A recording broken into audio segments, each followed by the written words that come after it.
जुड़ चुके हैं दी अर्थ न्यूज के साथ और मैं हूं आपके साथ रोमी केरनी। और जम्मू कश्मीर की अगर बात करें तो यहां पर सियासी हलचल जो है लगातार देखने को मिल रही है, क्योंकि अगर बात की जाए तो ऑपोजिशन पार्टी जो है वो कहीं ना कहीं मोर्चा संभालती हुई नजर आ रही है। और कल जिस तरीके से हमने देखा कि 19 जो ऑपोजिशन पार्टीज हैं उन्होंने जम्मू कश्मीर के स्टेटहुड की मांग कर दी है, और साथ ही साथ अगर बात की जाए तो असेंबली पोल्स जो हैं जम्मू कश्मीर में जल्द करवाने की बात भी की जा रही है। डिलिमिटेशन कमेटी यहां पर पहुंची थी। डिलिमिटेशन कमेटी जो है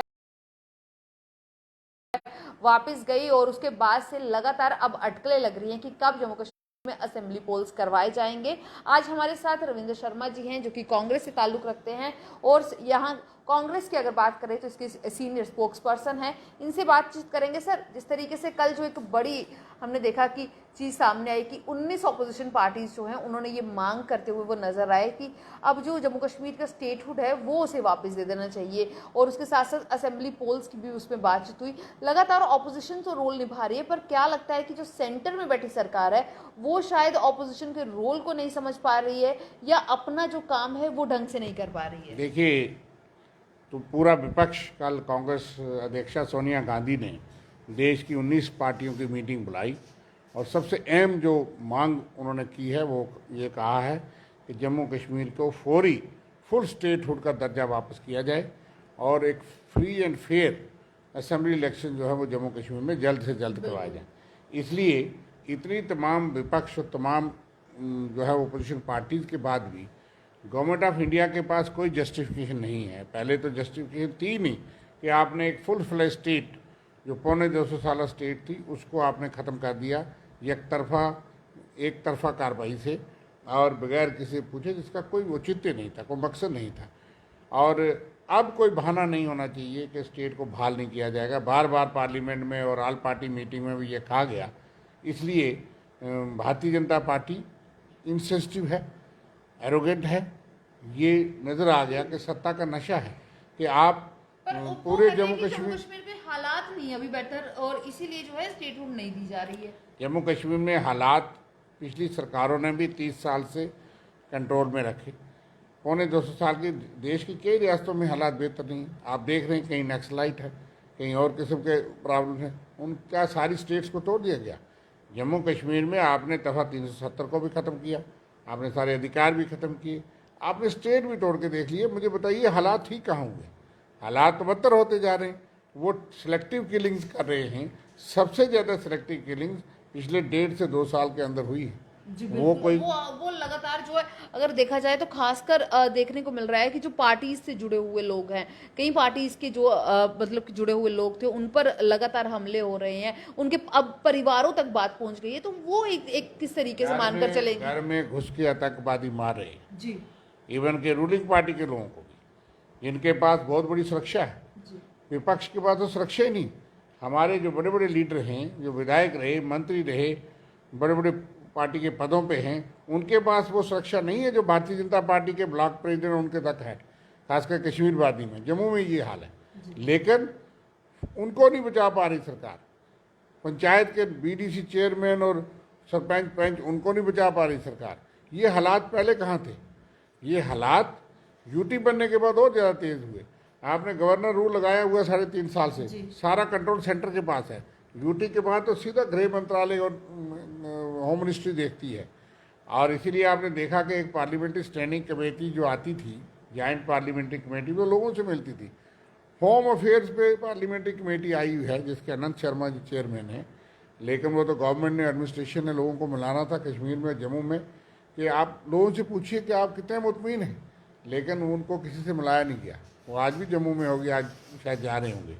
रेफ्यूजी थे, जहाँ डिस्प्लेस पर्सन थे, POJK से जो रेफ्यूजी थे, उनकी होम अफेयर्स कमेटी की रिकमेंडेशन के बावजूद वो जो पैकेज था उस पर एक अंश उसका 5.5 लाख रुपया दिया गया। हालांकि 25 लाख स्टेट गवर्नमेंट ने कहा था, 30 लाख जॉइंट पार्लियामेंट्री कमेटी ने उसको एंडोर्स करते हुए रिकमेंड किया था।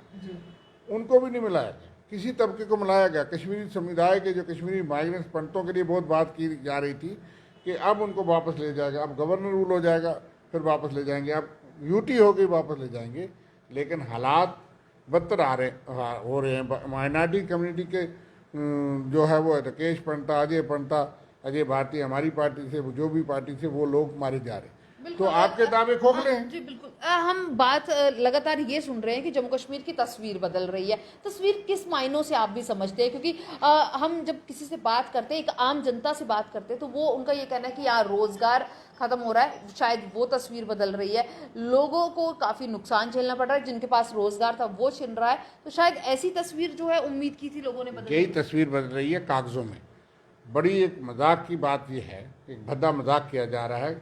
परसों गृह मंत्री जी ने प्रधानमंत्री जी को मुबारकबाद दी कि जम्मू कश्मीर में वो राज्य बन गया है, यूटी बन गई है, जहां हर स्कूल में पानी पहुंच गया है। इससे बड़ा मजाक नहीं हो सकता कि जम्मू कश्मीर में कई गांव ऐसे हैं जहां नलके लगे हैं, पाइपें लेट डाउन हैं, लोग चला रहे हैं, पानी नहीं है। लेकिन आपने दावा कर दिया, पेश कर दिया, देश को बता दिया, किसको पता है कि जम्मू कश्मीर के कई स्कूलों में अभी नल ही नहीं, पाइप ही नहीं, और कई स्कूल ऐसे हैं यहाँ पे मेरे ख्याल से 50% होंगे ये कोई पानी की व्यवस्था नहीं है जी। और लोगों को पानी का पीने नहीं मिल रहा है। और आप ये दावे करते हैं, इसलिए कागजों पे देश को गुमराह करने में, झूठ बोलने में भारतीय जनता पार्टी से ऊपर किसी को, अगर वर्ल्ड में भी कोई पार्टी होगी, मुझे लगता है वो भारतीय जनता पार्टी है। आप झूठ बोल करके बता सकते हैं, जो शरेआम गृह मंत्री जी दावा कर रहे हैं। मैं कहता हूँ ऑडिट करवाया जाए, सर्वे करवाया, सोशल ऑडिट कराया जाए, बताया जाए कि कितने स्कूलों में पानी पहुंचा है, बच्चों से पूछा जाए, गांव के लोगों से पूछा की बात की है तो तो स्कूल्स के तो मिसाल- पिछले अगर हम बात करें 1 साल से स्कूल्स खुले नहीं है, बच्चे स्कूल पहुंचे नहीं है, जिस तरीके के हालात हैं कोरोना के कारण, वो बड़ी सारी सिचुएशन। बिल्कुल आप दुरुस्त कह रही हैं, लेकिन एक मिसाल मैंने दी कि ये परसों दावा किया गया 15 अगस्त को, तो बिल्कुल जम्मू कश्मीर में हर स्कूल में पानी पहुंच गया। इस दावे को सिद्ध साबित करें। और क्या 100% स्कूलों में पहुंच गया? पानी आता है, पाइप लगी होगी, कहीं लगा दी होगी, करोड़ों रुपए खर्च किए होंगे, लेकिन पानी नहीं। आप कहते हैं बिजली पहुंच गई, अभी भी कई गांव, कई मोड़े, कई ऐसे इलाके हैबिटेशन हैं जहाँ तो ऐसी जगह है जहाँ पानी नहीं है, जहाँ पाइपें ले हैं, वहाँ लोगों की शिकायत है। लोग रोज बिजली पानी के लिए बात उठाते हैं, प्रोटेस्ट नहीं कर सकते क्योंकि पाबंदियाँ हैं। अब शहर की बात कर लीजिए, बंद तालाब, जानीपुर, जहाँ शहर के कई इलाके ऐसे प्रभावित हैं यहाँ पानी नहीं है। चलो हफ्ते में किसी के एक बार आएगा, 2 बार आएगा, वो गंगा जल है जो पानी है। जहाँ 15 दिन में पानी आता है एक बार, वो तो गंगा जल हो गया ना। एक दिन आपने गंदा पानी पिया, 4 दिन गंदा पानी पिया, और एक दिन आपको पानी आ गया। तो इस तरह के दावे जो है वो ये सरकार करती है, और धोखा हो रहा है। अनएम्प्लॉयमेंट इतनी बढ़ गई है कि जो वादे आपने किए थे 5 अगस्त को, वो 2 साल हो गए, वो वादे नहीं पूरे हुए। एम्प्लॉयमेंट के फ्रंट पे सबसे बड़ा फेलियर है। और आप देख लीजिए कितनी बड़ी तादाद जो temporary, contractual, daily wages, need based, 15-15, 20-20 साल से उनका डाटा तैयार था। इन्होंने कहा हमें आने दीजिए आप पक्के। आज 7 साल के बाद कोई जवाब उनको नहीं मिल रहा। इसलिए लोग इनके झूठ सुन सुन के तंग हो गए। महंगाई इतनी बढ़ गई है कि आप देख लीजिए कि कोई उसका हिसाब नहीं रहा। गैस कहाँ पहुँच गई, पेट्रोल और डीजल जो है वो लोग स्कूटर पे नहीं डलवा पा रहे, और आम आदमी की ज़िंदगी जो है वो बड़ी मुहाल हो गई, उनकी बेहाल है। लेकिन सरकार टस से मस नहीं होती। और सबसे बड़ी बात कि स्टेट हमारी एक पहचान थी, हमारा एक दर्जा था, हमारा एक स्टेटस था, हमारी डिग्निटी थी। और आपका पैमाना क्या है हालात सामान्य होने का? एक तरफ से आप दावे करते हैं कि मिलिटेंसी कंट्रोल हो गई, काबू में आ गई, कमर तोड़ दी, तो फिर दूसरी तरफ से दूसरे बयान में आप कहते हैं कि अभी हालात ठीक नहीं है, हम स्टेट नहीं बहाल कर सकते। तो दोनों मापदंड और इनकी बयानबाजी से खुद ही ये फंस जाते हैं कि आप एक तरफ से रोज दावे करते हैं इतने % अटैक कम हो गए, इतने % पत्थरबाजी कम हो गई, इतने % मिलिटेंसी कम हो गई। आपके दावे मान लें, लेकिन वो तो दावे खोखले हैं और झूठे हैं। जहाँ वो चाहते हैं वहाँ अटैक हो रहे हैं। जम्मू शहर में मिलिटेंट्स नज़र आने लगे हैं, ड्रोन हमले होने लगे हैं। आप जौहरी डिस्ट्रिक्ट में देख लीजिए, जिस डिस्ट्रिक्ट से मैं हूँ, वहाँ रोज़ इन्फिल्ट्रेशन और क्रॉसिंग की खबरें, और फौज और जवान जो है रात दिन घूमते हैं गांव में। और दूसरी तरफ से आप दावे करते हैं कि हालात सामान्य हो रहे हैं, और फिर तीसरी तरफ आप ये कहते हैं नहीं, स्टेटहुड वापस नहीं हो सकती क्योंकि हालात ठीक नहीं है। तो आप किस बयान पे विश्वास किया जाए? इसलिए ये एक बहुत बड़ा धोखा है। और असेंबली इलेक्शन की रही बात, 3.5 साल से ज़्यादा समय हो गया, जून से लेकर के यहाँ 2018 से गवर्नर रूल है, सेंट्रल रूल है कितनी देर लोगों को आप डिप्राइव करेंगे? कोई सुनने वाला नहीं है। करप्शन दफ्तरों में ये बहुत बढ़ गई है। इस वजह से ही अगर हम देख रहे हैं तो लगातार बाबू राज बड़ा बन गया है, क्योंकि जम्मू कश्मीर में ऐसी तस्वीरें पहले नहीं थी, अब बाबू राज का एक ज़माना बन गया है। हम लगातार देख रहे हैं कि लोग जो हैं दफ्तरों तक पहुंच पाते हैं पर उनके आगे ग्रीवेंसेस जो हैं वो उस पर काम नहीं हो पाता। बिल्कुल आप ठीक कहती हैं केरनी जी। बात यह है कि बाबू राज ये दे आर नॉट अकाउंटेबल। उनको जनता में जाना नहीं है, उनको चुनाव लड़ना नहीं है, उनको तनख्वाह मिलती है, उनको फीडबैक मिलती नहीं है, उनको जो अफसर नीचे वाला सुनाता है वही सच है। स्कीमें बहुत आती हैं, सब कुछ होता है, पैसा आता है, लगता कौन है, किसको लगता है।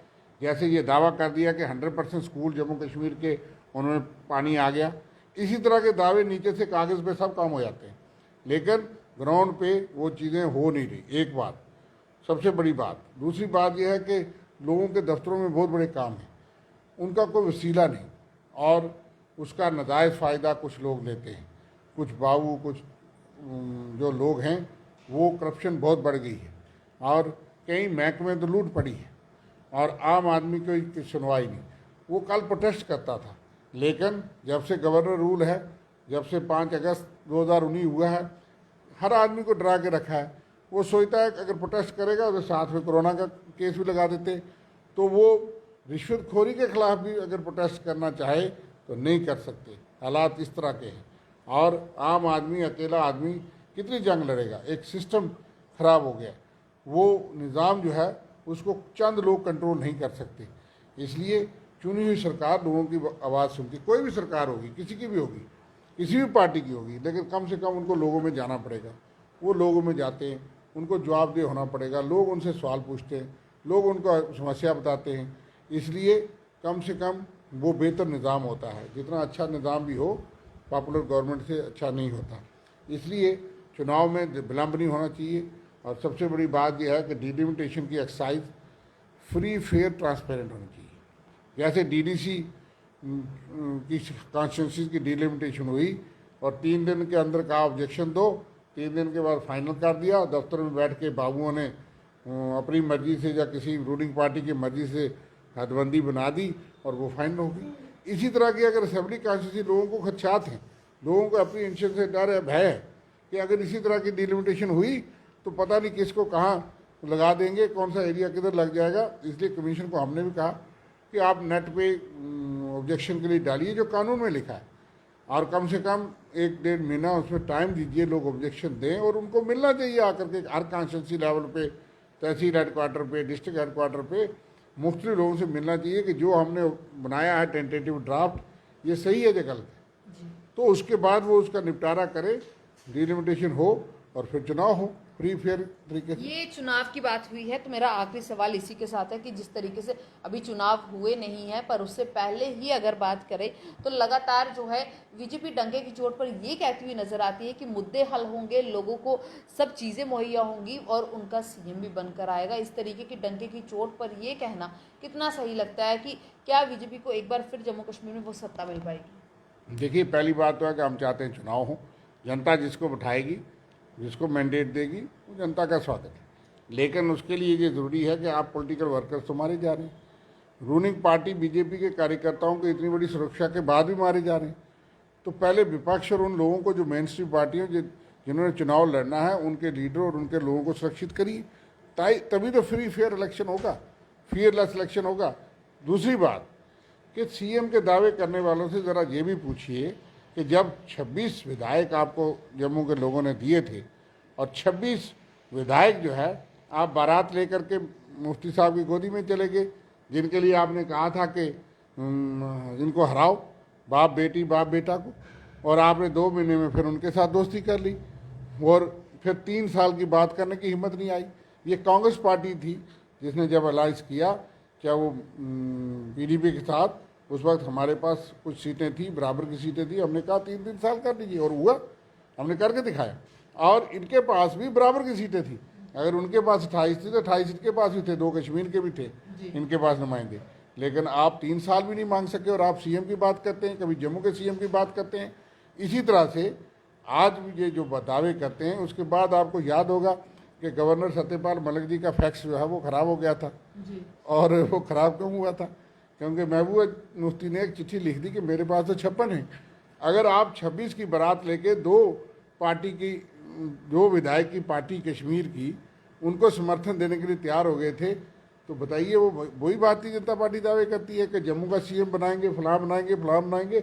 आप तो 26 के 26 लाइन में खड़े हो गए थे हाथ जोड़ के कि 2 एमएलए की पार्टी कश्मीर की चीफ मिनिस्टर बन जाए। वो तो फैक्स खराब करना पड़ा और उसमें दावा एक आ गया और फटाफट फैक्स बंद होकर के असेंबली भंग होगी। नहीं तो ये तो तैयार थे। इसलिए इनके दावे खोखले साबित हो चुके हैं। लोग जानते हैं कि कहाँ 9 मन तेल होगी, कब राधा नाचेगी। लेकिन चलो चुनाव लड़ ले, और फिर कई पार्टियां इन्होंने बनाई हैं, प्रयास तो इनका है, लेकिन फिर ये वही बारात जो है वो वहाँ जाएगी, लेकिन वो होगा नहीं, वो संभव नहीं होगा। लोगों ने मन बनाया है कि बीजेपी को सबक सिखाना है, क्योंकि सत्ता का नशा जो इनके सर पे चढ़ गया है और जो लूट कसूट भी हुई है वो सब लोग जानते हैं। इस वक्त वो बोलते नहीं, चुनाव आने दीजिए, आपको पता लगेगा लोग बदलाव चाहते हैं। जी, बहुत बहुत शुक्रिया हमारे साथ जुड़ने के लिए। लोग बदलाव चाहते हैं और चुनाव आते ही ये बदलाव भी दिखेगा। इस बार बदलाव क्या होगा ये देखना होगा। उम्मीदें यही हैं कि जल्द से जल्द असेंबली पोल्स जो हैं जम्मू कश्मीर में करवाए जाएं, ताकि लोगों को वो बदलाव देखने को मिले। आपकी क्या राय है जरूर साझा कीजिएगा। तब तक के लिए बने रहें दी अर्थ न्यूज के साथ।